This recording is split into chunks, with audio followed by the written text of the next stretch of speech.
100 days weight loss ചാലഞ്ചിൻ്റെ 46ാമത്തെ ദിവസമാണ്. രാവിലെ ഞാൻ വെറും വയറ്റിൽ ചിയ സീഡും നാരങ്ങയും കൂടെ പിഴിഞ്ഞൊഴിച്ചിട്ടുള്ള ഈ ഒരു വെള്ളമാണ് കുടിച്ചത്. ഇന്ന് ബ്രേക്ക്ഫാസ്റ്റിന് എൻ്റെ ഫേവറേറ്റ് ആയിട്ടുള്ള ആലു പറാട്ടയാണ് ഉണ്ടാക്കിയിരിക്കുന്നത്. ഉരുളൻകിഴങ്ങ് സ്റ്റഫ് ചെയ്തിട്ടുള്ള ഈ ഒരു പറാട്ടയും അതിൻ്റെ കൂടെ ഒരു മുട്ട പുഴുങ്ങിയതും കുറച്ച് മാങ്ങയുടെ കഷ്ണങ്ങളും തൈരും. ഇതായിരുന്നു എൻ്റെ ബ്രേക്ക്ഫാസ്റ്റ് എന്ന് പറയുന്നത്. പിന്നെ ഇതിൻ്റെ കൂടെ ഞാനാണെങ്കിൽ ഗ്രീൻ ടീ കുടിക്കും. ഞാൻ എല്ലാ ദിവസവും ബ്രേക്ക്ഫാസ്റ്റിന് എന്താണോ കഴിക്കുന്നത് അതിൻ്റെ കൂടെ ഗ്രീൻ ടീ കഴിക്കും. പിന്നെ ഇതിന് ശേഷം ഞാൻ മിഡ് മോർണിംഗ് സ്നാക്ക് ഒന്നും കഴിച്ചില്ല. ഞാൻ ഡയറക്റ്റ് ലഞ്ചാണ് കഴിച്ചത്. ലഞ്ചിന് ഞാൻ ഈ ഒരു കേർഡ് റൈസും നമ്മുടെ ഞവര അരി ഉണ്ടല്ലോ, ഞവര ചോറ് വെച്ചിട്ടുണ്ടാക്കിയ കേർഡ് റൈസും പിന്നെ തോരൻ, ചീരത്തോരനും കുറച്ച് മാങ്ങാച്ചാറും നിറച്ചും സലാഡ് എടുത്തിട്ടാണ് കഴിച്ചത്.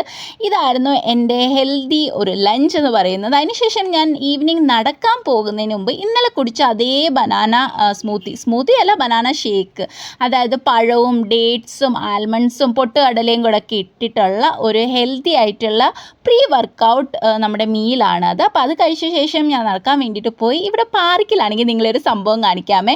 ഇവിടെ ഒരു സ്പീക്കറുണ്ട്. ഈ ഈവനിങ് ടൈം ആകുമ്പോൾ ഇവരിതിൽ പാട്ടൊക്കെ ഇടും. ഇന്നിവിടെ പാട്ടിട്ടിരിക്കുന്ന ഒരു ഭക്തിഗാനമാണ് ഇട്ടിരിക്കുന്നത്. നല്ല രസമാണ് ഇത് കേട്ടുകൊണ്ട് ഇങ്ങനെ നടന്നു പോകാനായിട്ട്. നമ്മളിങ്ങനെ അമ്പലത്തിന് ചുറ്റും വലം വെക്കുന്ന ഒരു ഫീലിംഗ് ആണ്.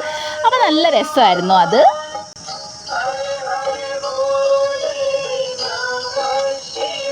നടത്തിയൊക്കെ കഴിഞ്ഞ് വീട്ടിൽ വന്നതിന് ശേഷം ഡിന്നറിന് ഞാനൊരു ചപ്പാത്തിയും പയറും മെഴുക്കുരട്ടിയും കുറച്ച് തൈരും ഇച്ചിരി മാങ്ങാച്ചാറും കൂട്ടിയിട്ടാണ് ഡിന്നർ കഴിച്ചത്. ഡിന്നറിന് ശേഷം നൈറ്റ് ഡ്രിങ്കിന് ഞാൻ ജീരകവെള്ളം കുടിച്ചു. അപ്പോൾ അത്രയേ ഉള്ളൂ. ഇന്നത്തെ വിശേഷങ്ങൾ ഇത്രയാണ്.